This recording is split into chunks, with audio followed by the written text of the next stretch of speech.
Hello students. अब आपकी chapter में हम आगे पढ़ेंगे आज एयर पोल्यूशन के बारे में। जनरली हम एयर पोल्यूशन के बारे में जानते हैं। Pollution, what is pollution? Pollution is basically defined कि any undesirable change in the quality of anything like air, water, soil. इनकी जो क्वालिटी होती है उसमें कोई भी ऐसा undesirable change that is affecting the living being is pollution. तो फर्स्टली हम यहाँ पर पढ़ेंगे एयर पोल्यूशन के बारे में। We keep hearing of the increasing levels of oxides of nitrogen and sulphur in the news. Basically हम न्यूज़ में डेली ही पोल्यूशन के बारे में बहुत ज़्यादा पढ़ते हैं और हम ये भी सुनते रहते हैं कि जो नाइट्रोजन और सल्फर है इनका जो लेवल है वो डे टू डे इंक्रीज़ हो रहा है। हमारे एनवायरनमेंट में, हमारे एटमॉस्फेयर में ये गैसेस बहुत ज़्यादा डिज़ोल्व हो रही हैं जो हमारे इन्हेलेशन और रेस्पिरेशन प्रोसेस को बहुत ज़्यादा इफ़ेक्ट करती हैं। आजकल दिल्ली में पॉल्यूशन की वजह से आपको पता ही है कि स्कूल्स वगैरह सब बंद हो चुके हैं। People often bemoan the fact that the quality of air has gone down since their childhood. जो क्वालिटी ऑफ एयर है, जो एयर हम ब्रीथ करते हैं, वो उसकी quality day to day worse होती चली जा रही है। How is the quality of air affected and how does the change in quality affect us and other life form. तो आगे हम पढ़ेंगे कि जो इसकी क्वालिटी में चेंज हुआ है वो एयर हमें कैसे इफेक्ट करती है और उसकी क्वालिटी में जो चेंज है वो हमें लाइफ फॉर्म्स को कैसे इफेक्ट कर रहा है। The fossil fuels like coal and petroleum contains a small amount of nitrogen and sulfur. जो fossil fuels होते हैं, fossils के बारे में आपने सुना होगा, remaining होती हैं वो। तो जो कोल और पेट्रोलियम के जो फॉसिल फ्यूल्स हैं उसमें small amount of nitrogen and sulphur होता है। तो नाइट्रोजन सल्फर के बारे में हम ऑलरेडी पढ़ चुके हैं कि इनका जो इंक्रीजिंग लेवल है day to day it's causing becoming dangerous to life. When these fuels are burned, nitrogen and sulfur too are burnt and this produce different oxides of nitrogen and sulfur. जब इन fuels को हम burn करते हैं तो इसमें से oxides निकलते हैं नाइट्रोजन के और सल्फर के।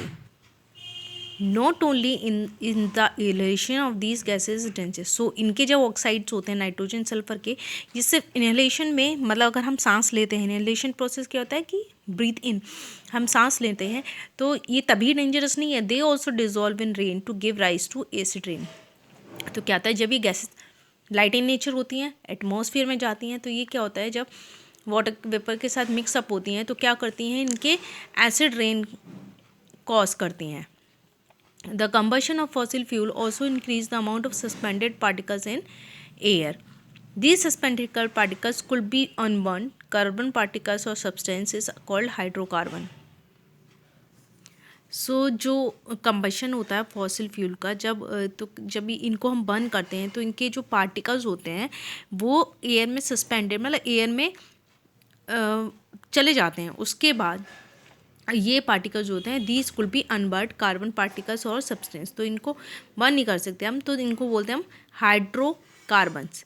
Presence of high level of all these pollutants causes visibility to be lower.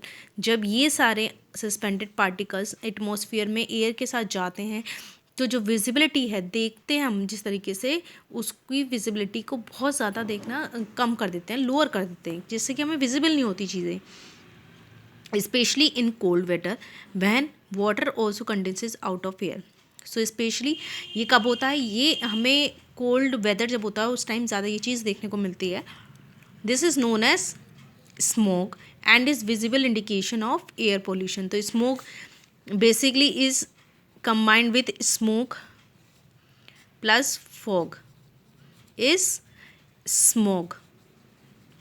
जब स्मोक और फॉग दोनों मिक्स होते हैं तो दो फॉर्म स्मोक, और smoke is a very harmful चीज़। It is clearly indication of air pollution. Studies have shown that regularly breathing air that contains any of these substance increases the incidence of allergies. Studies ने बहुत सारी studies हुई, उन्होंने ये show करा है। Studies में शो हुआ है कि अगर हम इन सारे पॉल्यूटेंट्स को रेगुलर ब्रीथ इन करते हैं तो they may be causing allergies, cancer and heart disease, and increase and increase in the content of these harmful substance in air is called air pollution. तो ये भी जो आपको बताया है कि ये जो हार्मफुल सब्सटेंस है इनका एयर में मिलना इज कॉल्ड एयर पोल्यूशन। तो एयर पोल्यूशन होने से क्या, तो जो एयर है, एयर की क्वालिटी ख़राब हो जाती है, एयर के अंदर हार्मफुल सब्सटेंसेस मिक्स हो जाते हैं, वो हमारी हेल्थ के लिए गुड नहीं होती है।